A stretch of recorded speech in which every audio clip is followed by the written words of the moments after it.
함께 보신 하나님의 말씀 구약성경 다니엘서 2장 1절부터 13절에 있는 말씀 드립니다. 다니엘서 2장 1절에서 13절에 있는 말씀.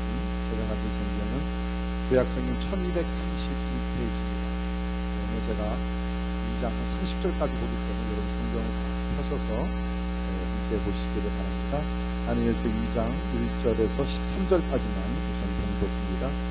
느부갓네살이 다스린 지 2년이 되는 후에 느부갓네살이 꿈을 꾸고 그로 말미암아 마음이 번민하여 잠을 이루지 못한지라. 왕이 그의 꿈을 자기에게 알려주도록 박수와 술객과 정쟁이와 갈대아 술사를 부르라 말하매 그들이 들어가서 왕의 앞에 선지라. 왕이 그들에게 이르되 내가 꿈을 꾸고 그 꿈을 알고자 하여 마음이 번민하도다 하니 갈대아 술사들이 아람 말로 왕에게 말하되 왕이여 만수무강하옵소서. 왕께서도 꿈을 종들에게 이르시면 우리가 해석하여 드리겠나이다 하는지라. 왕이 갈대아인들에게 대답하여 이르되 내가 명령을 내렸나니 너희가 만일 꿈과 그 해석을 내게 알게 하지 아니하면 너희 몸을 쪼갤 것이며 너희의 집을 거름더미로 만들 것이요 너희가 만일 꿈과 그 해석을 보이면 너희가 선물과 상과 큰 영광을 내게서 얻으리라. 그런즉 꿈과 그 해석을 내게 보이라 하니 그들이 다시 대답하여 이르되 원하건대 왕은 꿈을 종들에게 이르소서. 그리하시면 우리가 해석하여 드리겠나이다. 왕이 대답하여 이르되 내가 분명히 아니라 너희가 나의 명령이 내렸음을 보았으므로 시간을 지연하려 함이로다. 너희가 만일 이 꿈을 내게 알게 하지 아니하면 너희를 처치할 법이 오직 하나이니 이는 너희가 거짓말과 망령된 말을 내 앞에서 꾸며 말하여 때가 변하기를 기다리려 함이라. 이제 그 꿈을 내게 알게 하라. 그리하면 너희가 그 해석도 보일 줄을 내가 알리라 하더라. 갈대아인들이 왕 앞에 대답하여 이르되 세상에는 왕의 그 일을 보일 자가 한 사람도 없으므로 어떤 크고 권력 있는 왕이라도 어떤 것으로 박수에게나 술객에게나 갈대인들에게 물은 자가 없었나이다. 왕께서 물으신 것이 어려운 일이라. 육체와 함께 살지 아니하는 신들 외에는 왕 앞에 그것을 보일 자가 없나이다 한지라. 왕이 이로 말미암아 진노하고 흥분하여 바벨론의 모든 지혜자들을 다 죽이라 명하니라. 왕의 명령이 내림에 지혜자들은 죽게 되었고 다니엘과 그의 친구들도 죽이려고 찾았구나. 우리가 이 세상을 살다 보면 우리가 한두 번에 아니면 좀 더 여러 번 크고 작은 위기를 우리가 당하게 됩니다. 이 위기, crisis, 위기라는 것이 우리가 좀 폭넓게 보면 두 종류가 있는 것 같습니다.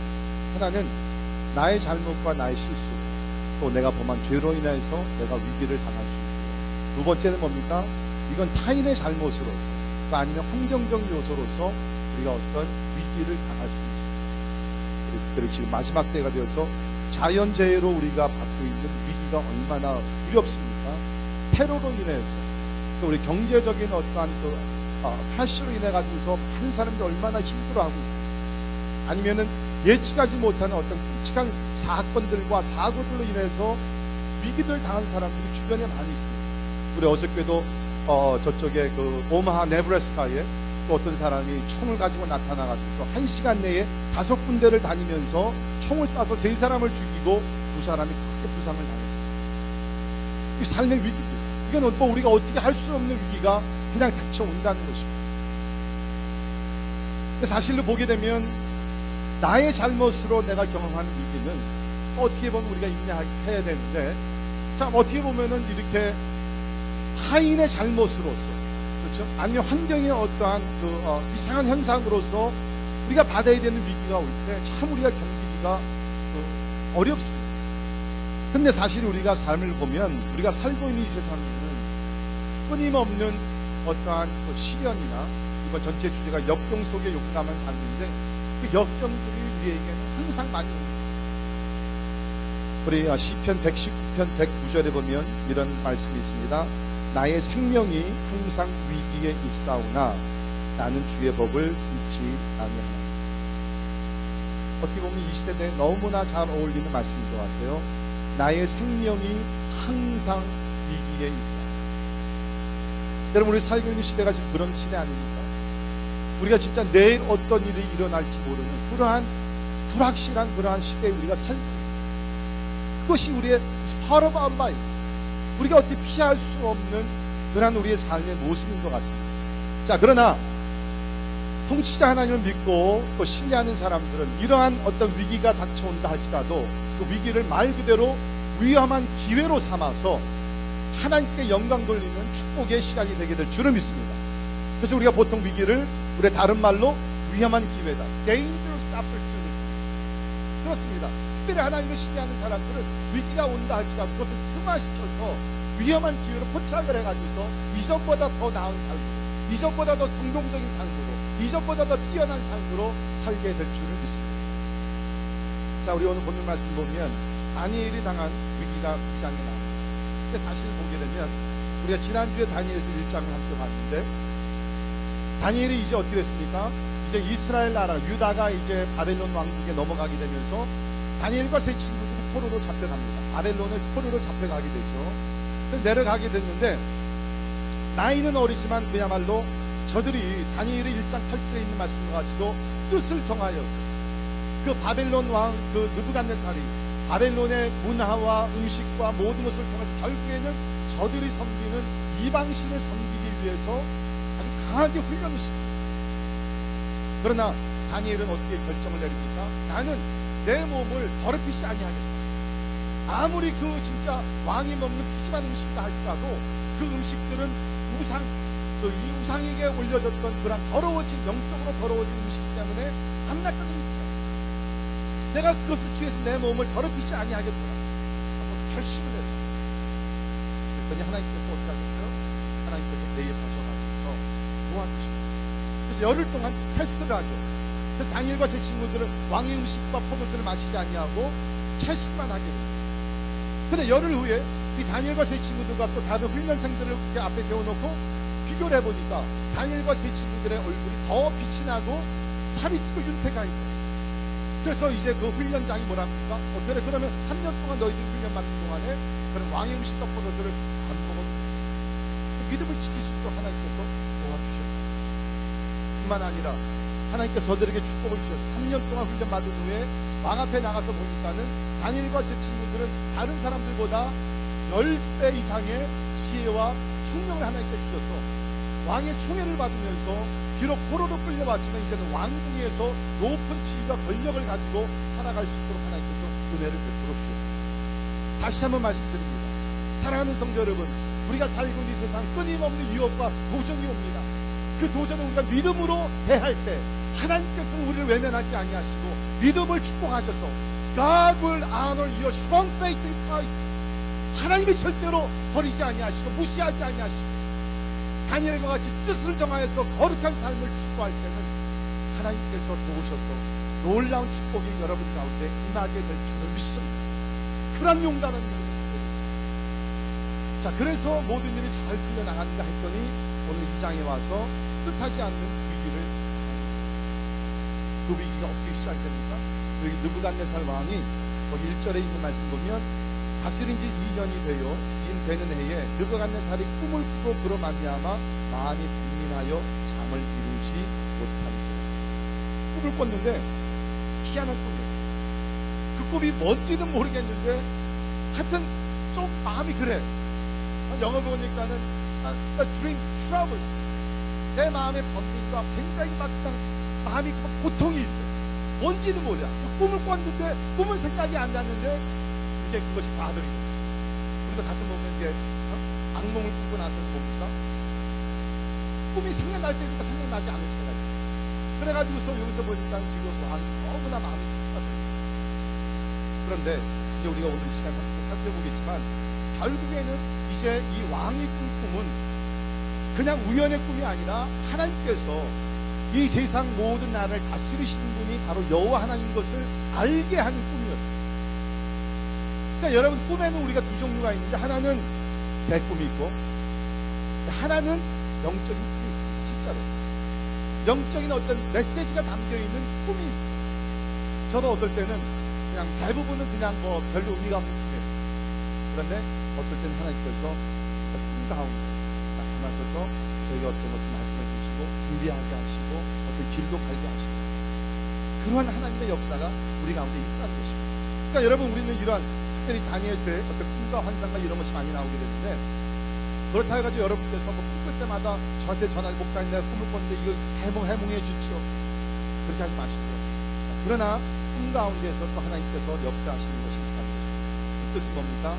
하나님은 다니엘서를 통해서 이 느부갓네살 왕의 꿈을 통해서 하나님이 바벨론을 다스릴 뿐만 아니라 인류 역사의 모든 것을 다스리시는 여호와 하나님이십니다. 그것을 증명하기 위해서 느부갓네살 왕이 꿈을 꾸게 됩니다. 근데 사실은 뭡니까? 근데 이 꿈에 이제 일어나는 사건을 보게 되면 이것을 통해서 사실 하나님께서 다니엘을 세우기 위해서 하나님께서 이 왕의 꿈을 꾸게 하시고 국민 속에 들어가게 하십니다. 하나님께서 하나님의 사람을 세우기 위해서 스테이지를 만들어 주십니다.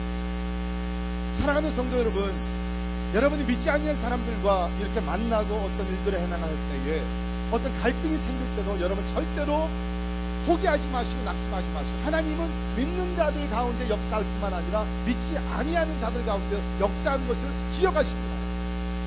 진짜 여러분, 그러니까 믿지 않는 사람들과 어떤 문제가 생겼을 때 그냥 포기하지 마시고, 하나님이여 저들 가운데 하나님 나타나셔서 말씀하시고 역사해달라고 기도하면 느부갓네살 왕, 하나님을 모르는 사람이었지만 하나님께서 찾아가서 꿈에 나타나신 거라, 그러한 역사들이 우리 가운데 일어나게 될 줄을 믿습니다. 근데 왕이 이제 생각이 안 나요.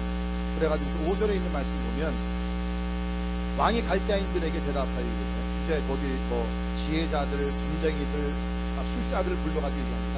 내가 명령을 내렸나니 너희가 만일 꿈과 그 해석을 내게 알게 하지 아니하면 너희 몸을 쪼갤 것이며 너희의 집을 거름더미로 만들 것이요 너희가 만일 꿈과 그 해석을 보이면 너희가 선물과 생과 큰 영광을 내게서 얻으리라. 그런즉 꿈과 그 해석을 내게 보리라.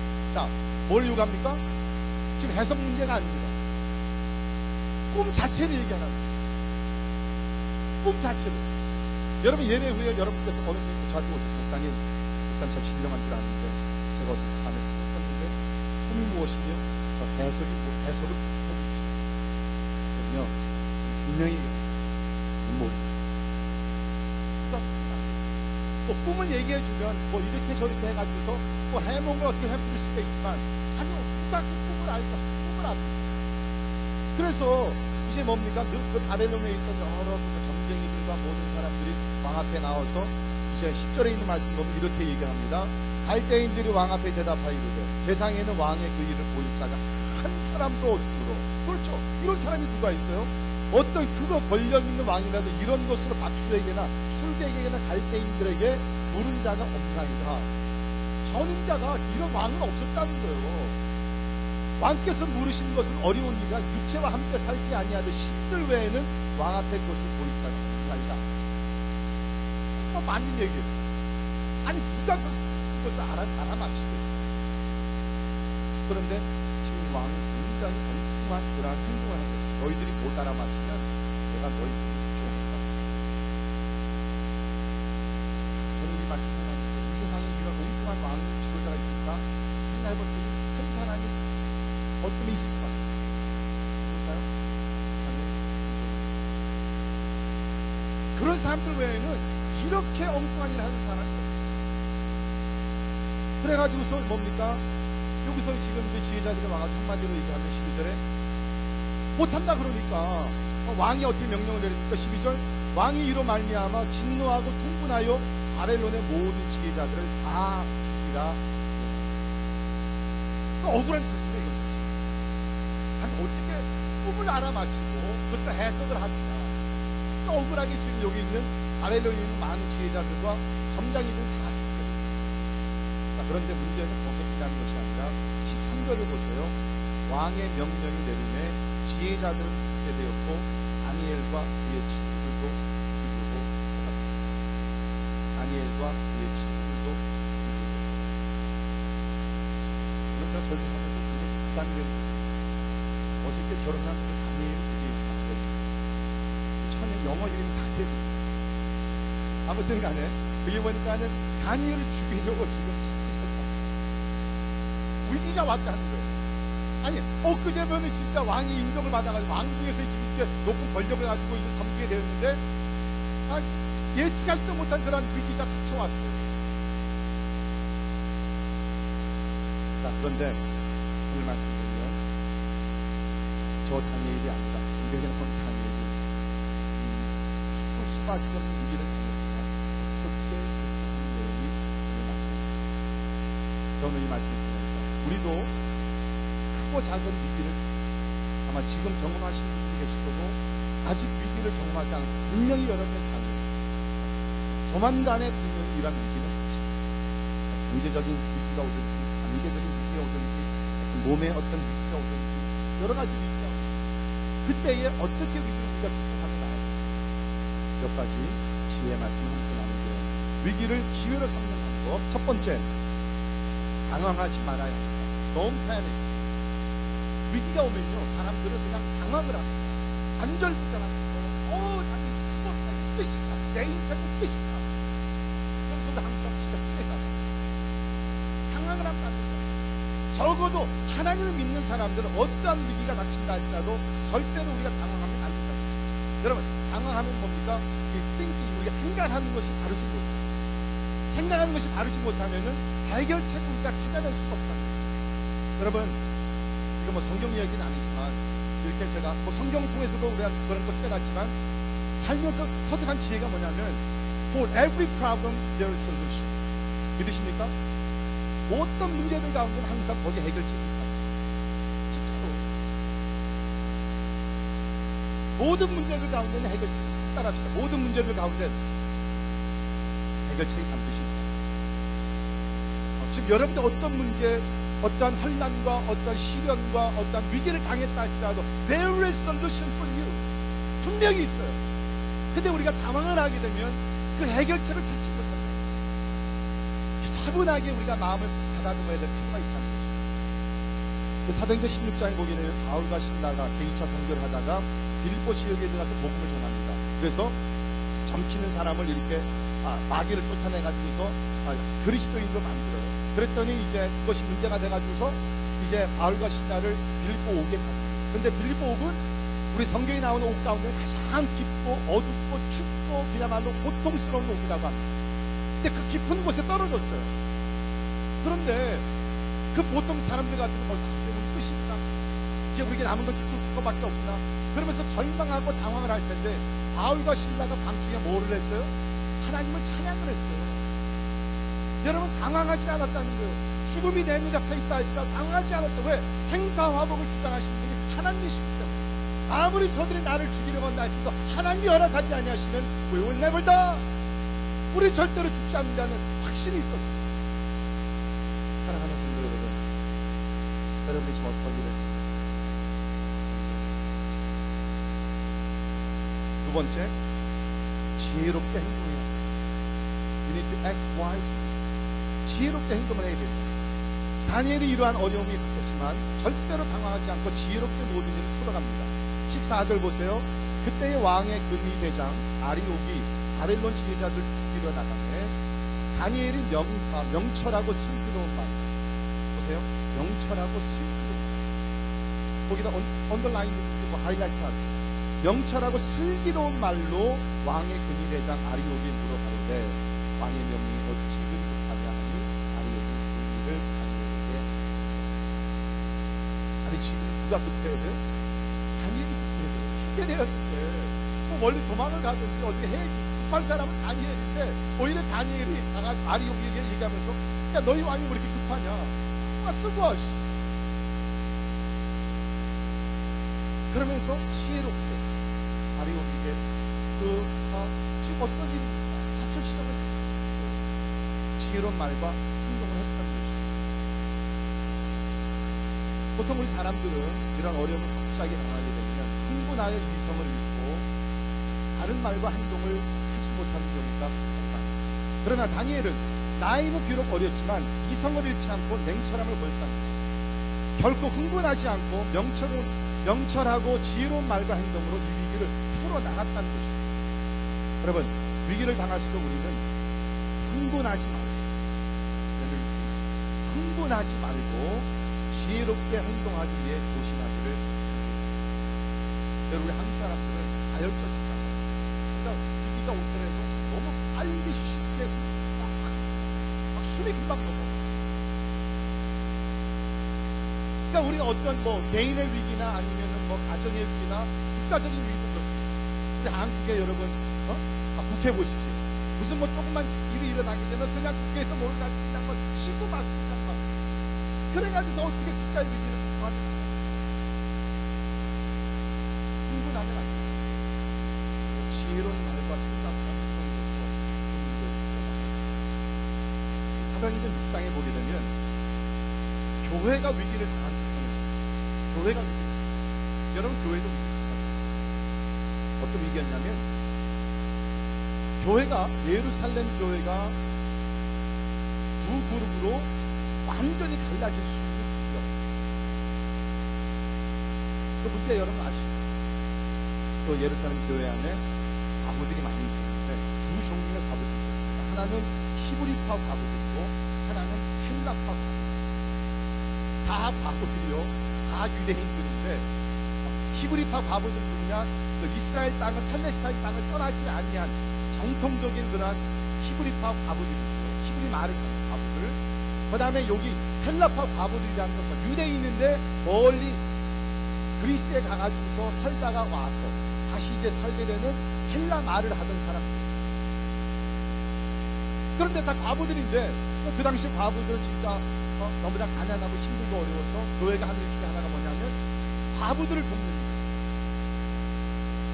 그런데 문제가 뭐였냐면 아무래도 히브리파 과부들이 더 이제 정통적이고 히브리 말을 하고 하니까 뭐 의도적인 것은 아니었겠지만 어떻게 하다 보니까 히브리파 과부들은 도움을 많이 받고 헬라파 과부들은 도움을 적게 받았어요. 그러니까 저 헬라파 과부들이 우리 집을 그러면서 들고 일어나요. 그러면 교회가 들고 갈라지는 것이요, 정말 도리적인 문제 때문에 그런 그런 경우도 있겠지만 대부분은 그런 사소한 일로 교회가 갈라집니다. 그래서 교회가 지금 어렵게 됩니다. 그런데 그때에 지도자들이었던 사도들이 굉장히 지혜롭게 문제를 해요. 그 문제가 일어나자 사람들을 모았고 같이 생각하고 기도하면서 겉으로 나타난 문제보다 뿌리 깊은 문제가 더 있다. 그 문제가 무엇이냐? 사도들의 잘못이다. 지도자들의 잘못. 그게 뭐였어요? 우리 사도들은 말씀과 기도에 더 전심전력하면서 우선권을 둬야 되는데 우리 사도들이 말씀도 전하고 기도도 하고 구제도 하다 보니까 시간이 없고 전체를 못 보니까는 구제하는데 이러한 공평하게 구제가 되지 않는 거예요. 그래가지고서 사람들을 사도들을 모아서 자 이제부터 우리 사도들은 기도와 말씀에 전심전력하겠습니다. 이제 여러분들 가운데 믿음과 성령이 충만하고 지혜로운 자 7명을 뽑으십시오. 그리고 그들로 하여금 구제 사역을 분장하게 하고 우리는 말씀과 기도 사역에 전심하겠습니다. 그래가지고서 어떻게 됩니까? 7명 뽑아가지고서 그 7명 사람들이 지혜와 성령이 충만하고 칭찬 주는 사람들이니까 다니면서 그 과부들을 인정하고 그러니까 그 이후로 그 문제가 그 위기를 극복하니까 하나님의 말씀이 더 왕성하게 전파되면서 제사장들까지도 예수 그리스도의 부활을 부인하던 많은 제사장까지도 주님 앞에 돌아왔다고 기록이 되어 있습니다. 할렐루야. 사도들이요 만약 그때 지혜롭게 이런 문제를 해결하지 않냐고 불평하던 헬라파 과부들에게 왜 당신들은 왜 이렇게 불평하느냐, 멀리 갔다 왔으니 이 정도로 해주는 것도 감사해야지. 다들 그랬다고 그래요. 진짜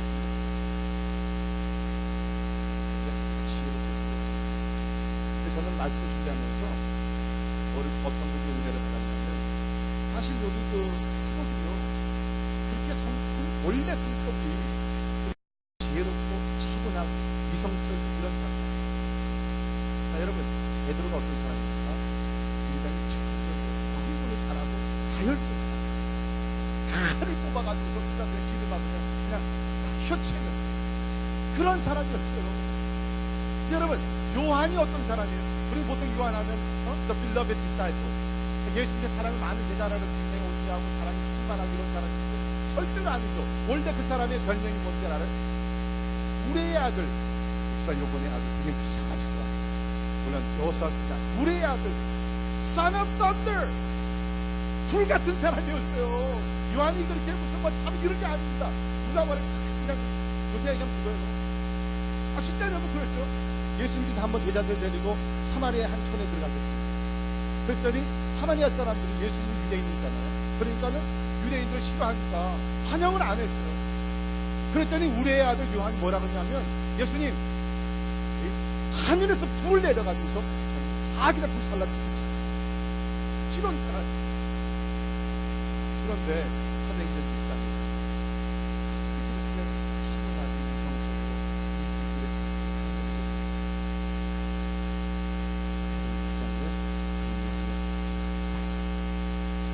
성령의 권능을 받으니까 그렇게 다혈질이었던 베드로, 그렇게 진짜 막 자기 자신도 컨트롤이 안 되던 그러한 우리의 아들 요한이었지만 그 문제를 지혜롭게 해결했어요. 여러분들 가운데 태어날 때부터 이렇게 막 성격이 급하고 그냥 욱하기는 그냥 뭐 밥 먹듯이 하는 거예요. 성령의 권능을 주시는 주. 자, 이런 설명하면 어떻습니까? 목사님, 다른 사람은 모르지만 저는 절대로 안 바뀌어요. 아니면 또 이래요. 목사님, 다른 사람들 다 바뀌지만 제 남편은 절대로 안 바뀔 거 같아요. 주제불능이라니. 사람이 바뀌지 않는 왜 성령이 바뀐다고 기록해요? 왜 성령의 열매가 사랑과 희락과 화평과 오래 참음과 절제까지 왜 기록이 되냐? 성령의 권능을 받고 성령의 충만을 받으면 다혈적인 사람들, 자기의 성격을 참지 못하는 사람들도 그야말로 성령의 군초를 받아서 지혜로운, 온유한, 사랑이 넘치는, 용서하는, 오래 참는 사람들이 되게 될 것입니다. 여러분, 그 익산기가 어떻게 하냐? 여러분, 제가 얼마나 불편하냐면요, 어렸을 때는 저희 이모님이 저를 피아노를 가르쳐 주셨는데 제가 5분을 앉아있지 못했어요. 진원이가 진원이 요새 얼마나 좋아졌는지 모르겠어요. 내가 진원이를 보면 제 옛날 모습 그대로거든요. 여러분, 저도요 이 성격으로 한가닥 했습니다. 그래서 그거 말해서 그냥 연습했어요. 네, 성령 부인입니다. 이제는 한 10시간, 12시간, 3시간, 12시간 나이트 일하는 소리하고 나 여기까지. 제가 절대로 아닌 전도사는 아닙니다. 성령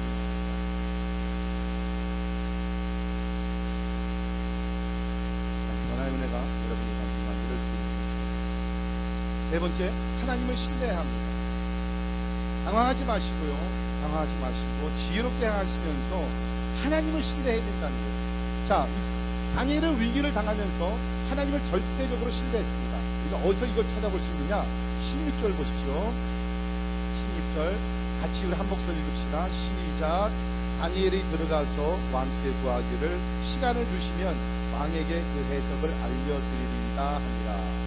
자, 이제 아리옥에게 자초시정을 받고 이제 나를 왕에게 인도했으면 내려가서 그 문제를 해결해 주겠습니다. 그래가지고 왕 앞에 나갑니다.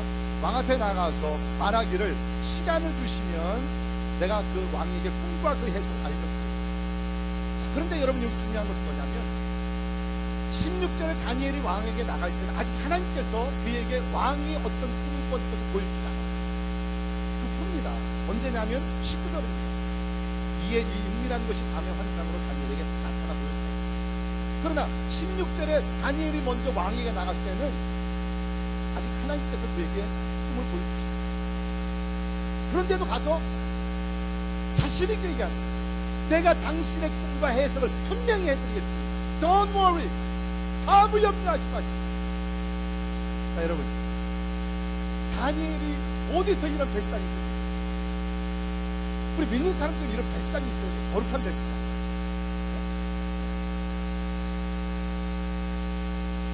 추측인데요. 이것은 추측입니다.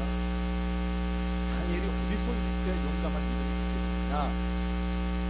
아마도 창세기에 나오는 요셉의 이야기를 우리는 잘 알고 있습니다. 상황도 상당히 비슷합니다. 그렇지 않습니까? 나이도 상당히 비슷해요. 티네이저 때 어려움을 받고 요셉은 티네이저 때 한 17살쯤 돼가지고서 형제들의 미움을 받아가지고서 애굽의 종으로 팔려갑니다. 지금 여기 다니엘도 한 16살쯤에 이스라엘에서 포로로 끌려가면서 바벨론 이방 나라에 끌려갑니다. 억울한 일을 많이 당한 거죠. 그러나 하나님께서 결국에는 요셉에게 꿈을 보여주시고 꿈을 해몽할 수 있는 지혜와 능력을 주시지 않습니까? 그래서 결국에는 애굽의 총리까지 올라가게 돼요.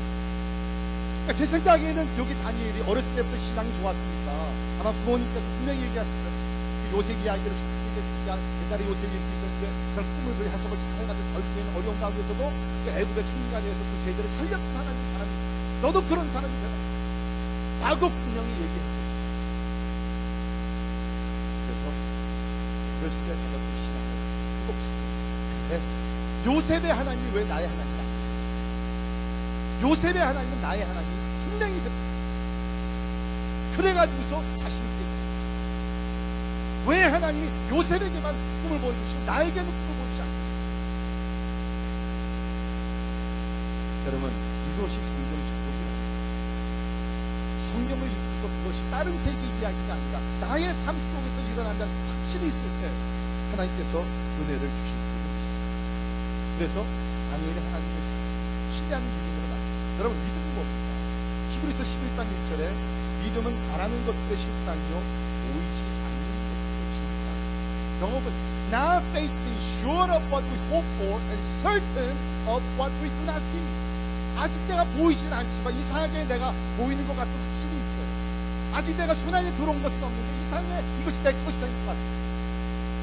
이것이 아직 다니엘이 그 바벨론 왕의 꿈을 보지는 못했지만 본 것 같이 자신 있게 나가서 내가 우리는 어떻게 하는 일을 합니까? 하나님 보여주시옵소서. 그러면 믿습니다. 하나님 뭐라고? 아니다. 믿어라. 그러면 보여주세요. 그러니까 여러분 대부분이 우리가 믿음이 자라지 못하고 믿음의 역사를 체험하지 못하는 것은 자꾸 우리는 그 자리에 앉아가지고 하나님 보여주세요. 다 준비해주세요. 그러면 내가 그 길을 갈게요. 아니다. 하나님 뭐라? Take faith. 믿음으로 걸어가라는 거예요. 믿음으로 요단강을 건너라는 거예요. 믿음으로 배에서 나오라는 거예요. 여러분 가운데 지금 마음에 너무 할까 말까 하나님을 신뢰하면서 거룩한 모험을 택하기로 지혜로운 축복합니다. 여러분 믿음은요 항상 모험을 요구합니다. Faith always, all the time, as it requires risk. 모험을 우리가 택해요. 그런데 하나님의 말씀을 근거로 한 것, 하나님의 성품, 하나님의 약속을 근거로 한 우리가 모험을 택할 때 하나님께서 문제를 해결해 주십니다. 여러분 지금 왕에게 그렇게 나가서 배짱 좋게 얘기했다가 만약에 꿈을 알려주지 못하면 당장 하나님을 신뢰한다는 것은 그냥 우리가 찬양할 때만 하나님을 신뢰하는 것이 아니라 일상생활에서 우리가 신뢰하면서 믿음의 행동을 보입니다. 네 번째, 기도해야 합니다.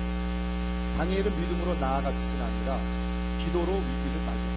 17절 18절 그렇게 백장 좋게 얘기하고 나서 이제 17절 보세요. 이에 다니엘이 자기 집으로 돌아가서 그 친구 하나나와 미사엘과 아사랴에게 그 일을 알리고 하늘에 계신 하나님이 이 은밀한 일에 대하여 불쌍히 여기사 다니엘과 친구들이 바벨론의 다른 지휘자들과 함께 죽임을 당하지 않게 하기를 그들로 하여금 구하게 합니다. 얘기하고 나서는 뭐예요?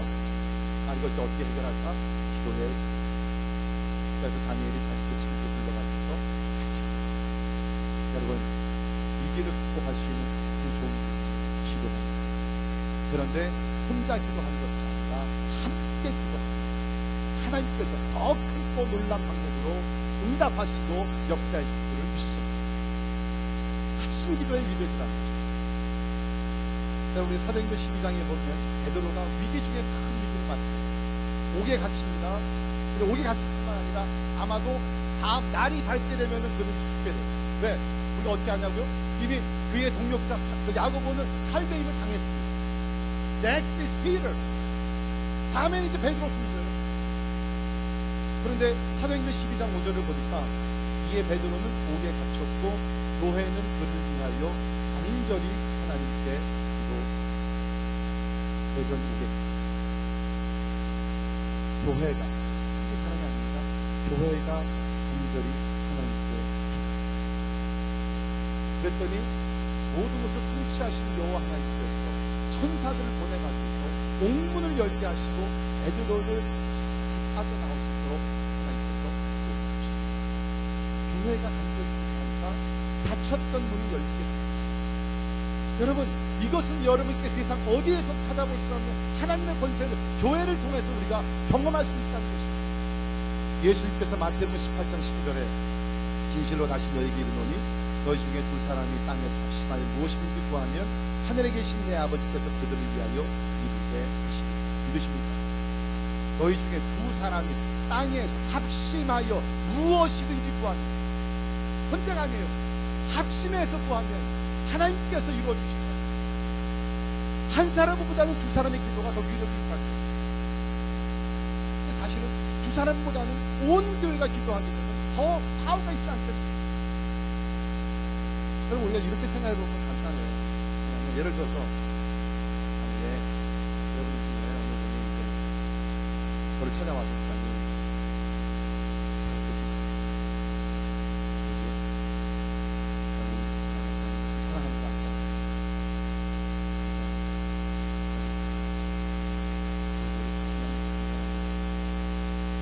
그러면 제가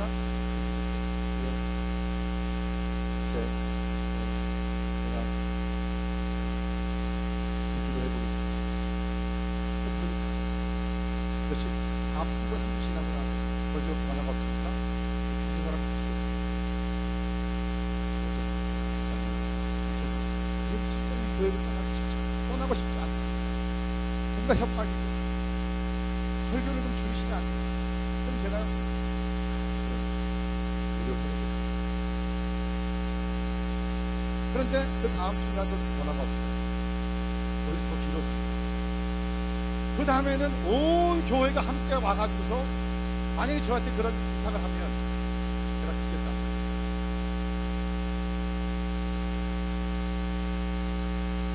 포인트는 뭐였어요? 그 사람이 아니라 포인트는 뭡니까? 한 사람이 요청합니다. 그 사람이 그 사람보다는 온 교회가 기도할 때 하나님께서 거룩한 오늘 교회만이 가지고 있는 이 권세를 누리며 사용하며 하나님께 영광 돌리기를 주의 이름으로 축원합니다. 여러분, 교회 앞에 기도 제목을 나누는 것을 두려워하지 마십시오. 이게 얼마나 큰 프리빌리지입니까? 그건 놀라운 축복이에요. 여러분, 우리가 11년 동안 함께 교회를 세워오면서 교회가 기도했을 때 응답받지 못한 거 하나도 없어요. 물론 우리 뜻대로 된 건 아닙니다. 그러나 하나님께 분명하게 우리에게 응답해요. 중에 하나가 최근에 있었던 허락은 안 받았지만 우리 한승교 집사님 아들 끝내기 작년으로 스무살 말씀 올렸다가 정확해서 6개가 돼가지고 그래서 정확히 요새 여름에 아시죠? 그것이 아무리 작년에도 6개가 그래가지고 특별히 그때가 우리가 특세하는 한 주간이었어요. 열심히 하나님께 변화했어요. 교회가 기도했어요. 우리가 엊그제 집단 얘기 듣니까 제가 그렇게 말을 하는데 내가 집에서 이제 학교에서 이제 결정이 없게 나면 사실은 잘못한 게 아니에요. 억울하게 당하고 억울한 일을 학교에서도 이제 어원 선생님들을 보내가지고 가정교사를 보내요. 그래가지고 개인적으로 공부를 하게 하고 다 해가지고서 이번 학기 말에 하는데 다 올래. 별로 안 기뻐서 나는 그 소식을 너무너무 좋더라고. 올 A를 받을 때 올 A를. 그리고 기록도 이제 또 기록 다 없어지고. 할렐루야. 필립 보니까 얼굴 더 좋아졌어. 사실은 내가 보는 시간이 원래 우리 한살 집단이 7월달에 한국에 여행 가요. 그런데 이 포스트 여행을 못 가요.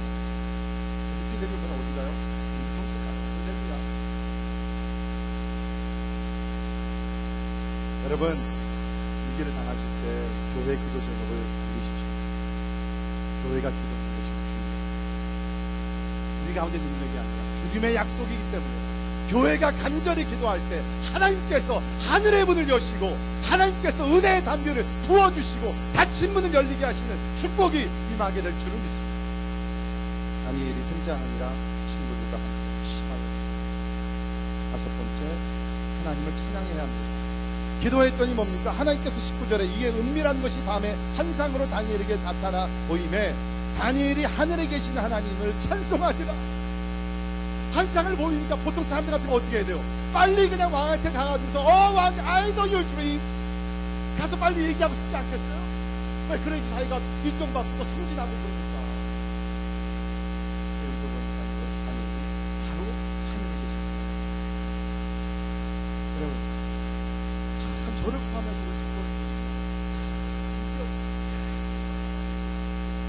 여기 문제 발견되면 내가 충성을 다하겠습니다 하다가 하나님께서 극적으로 도와주시고 그 문제 해결해주시고 해결하는 그 순간부터 그냥 하나님을 향해서는 그냥 끝 사유나라 하고서는 그냥 자기 그냥 가서 막 그냥 사업이 잘 되면 돈 펑펑 쓰고 가서 애들이 잘 되면 그냥 가서 여행을 하고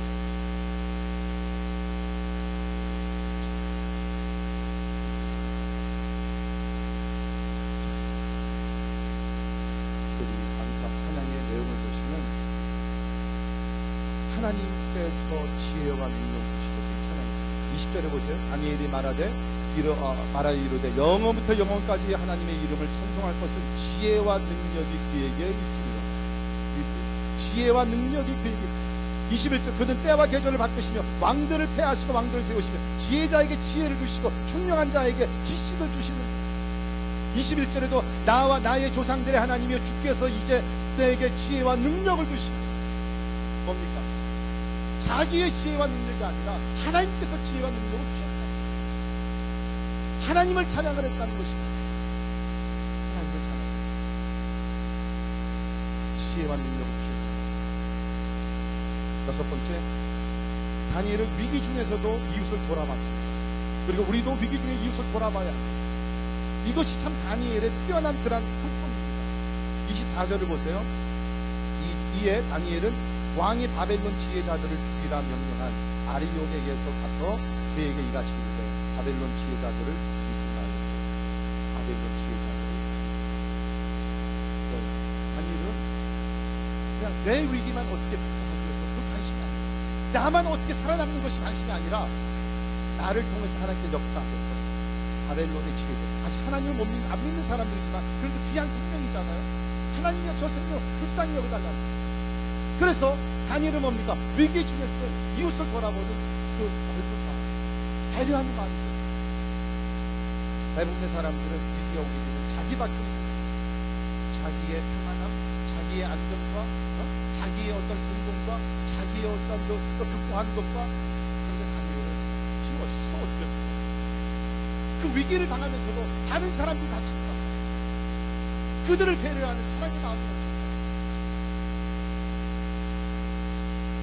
한국의 IMF 갔을 때 제가 직접 들은 그런 큰 회사의 CEO가 되신 분인데 그분도 이제 그 회사도 이제 이제 IMF가 왔으니까 그렇게 넘어가지고 있는데 우리 신앙이 좋으신 분이라서 하나님 내가 지금 기도하는 것은 나 혼자 살아남기 위해서 기도하는 것이 정직한 말 하나님 지금 우리 회사 안에는 3,000명의 직원이 있어요. 3,000명의 직원이 있다는 것은 식구들 다 포함해 10,000명이 넘는 사람들의 지금 생명이 오고 가고 있다는 거예요. 하나님이 불쌍히 여기셔서 이 10,000명의 생명들을 불쌍히 여기사 이 위기를 극복하며 나가시고 주님 도와달라고 간절히 기도해요.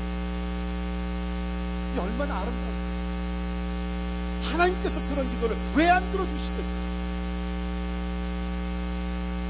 적어도 사랑의 하나님의 능력으로 생겨요. 내가 위기를 당연한 나의 위기를 통해서 다른 사람들이 피해를 입지 않기 위해서 관심을 갖고 배려하며 저들을 위해 충고하는 성도들 되기를 주의 이름으로 축원합니다. 그것이 나의 위기를 마지막으로 위기를 통해 하나님을 증거해 이를 testify God even in crisis. 이것이 놀랍다. 결국에는 이제 다니엘이 왕 앞에 서게 됩니다. 그래서 27절에 보면 우리 27절로 내려갑니다. 27 17절 다니엘이 왕 앞에 대답하여 이르되 왕이 물으신 바 은밀한 것은 지혜자나 술객이나 박수나 점쟁이가 능히 왕께 보일 수 없으되 오직 은밀한 것을 나타내시는 이는 하늘에 계신 하나님이시다. 하늘에 계신 하나님. 자기를 자랑하지 아니하고 하나님을 증거, 하나님을 증거했다. 30절도 보세요. 내게 인물한 것을 나타내시는 내 지혜가 모든 사람보다 낫기 때문이 아니라 오직 그 해석을 왕에게 알려서 왕이 마음으로 생각하는 것을 왕에게 알려서 다니엘의 중점은 자신이 아니었습니다. 다니엘은 여호와 하나님을 증거했다. 그것을 하나님께서 영광을 받기 위해서 하나님의 기도를 했습니다. 여러분이 위기를 위험한 기회로 삼으시고 특별히 그 기회를 통해서 아직 여호와 하나님을 모르는 사람들에게 하나님을 증거할 수 있는 전도의 기회를 삼으시기를 간절히 바랍니다. 혹시 여러분들 가운데 지금 위기를 겪고 있습니까? 주변에 사람들이 보고 있어요. 이웃들이 친척들이 보고 있어요. 저 사람이 저 위기를 어떻게 극복할까? 다윗과 같이 기도하며 지혜롭게 행동하는 가운데 그 하나님의 도우심을 통해서 여호와 하나님 살아 역사하시는 통치자 하나님을 증거하는 좋은 기회를 삼으시기를 주님에게 말씀의 결론입니다. 우리는 역경 많은 세상을 살아가는 크고 작은 위기를 분명히 지금 만나지 않았으면 중요한 것은 왜 위기가 오냐 안 오냐가 It will come. Crisis will come. No matter what. 그런데 중요한 것은 그 위기가 왔을 때 내가 어떤 반응을 It all depends on what we respond to the issue. 어떤 사람들 위기가 오면 부정적인 반응을 보이면서 절망으로 가요.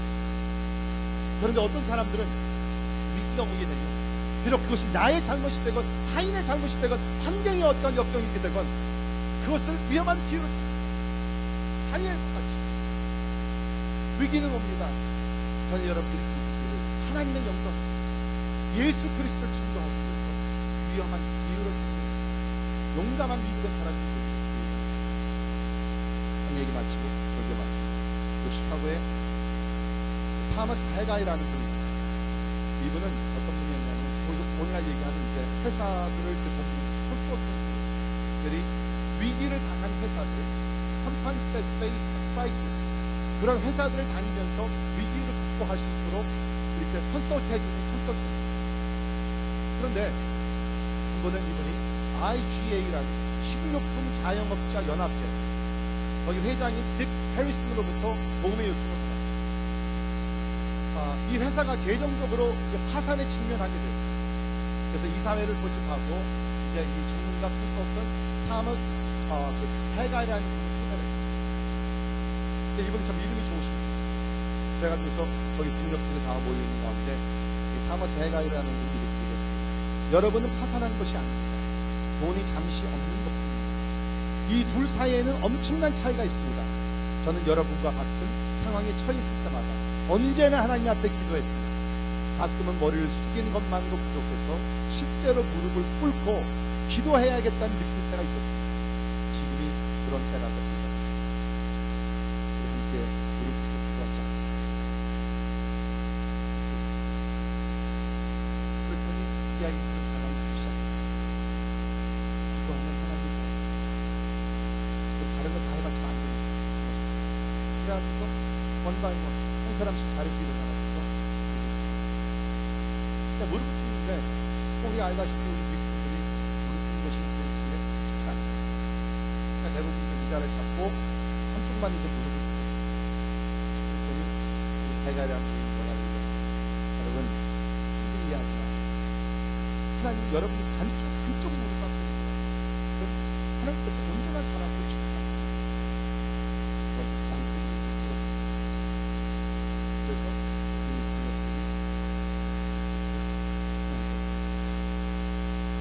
그리고 했습니다. 멀지 않아서 다시 회복했고 이전보다 더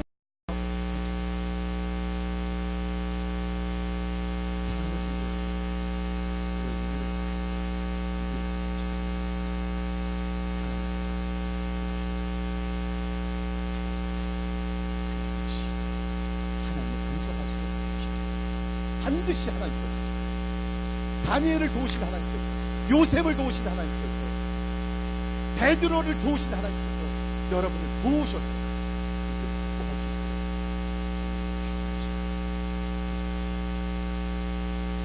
하나님, 죄 많은 세상에 살고 때에 따라 나의 잘못과 실수도, 아니 또 때에 따라 타인의 잘못과 실수, 아니 환경에 우리가 어떤 어려움 때문에 우리가 나름대로 위기를 당하게 됩니다. 그러나 오늘 말씀드리도록 합니다.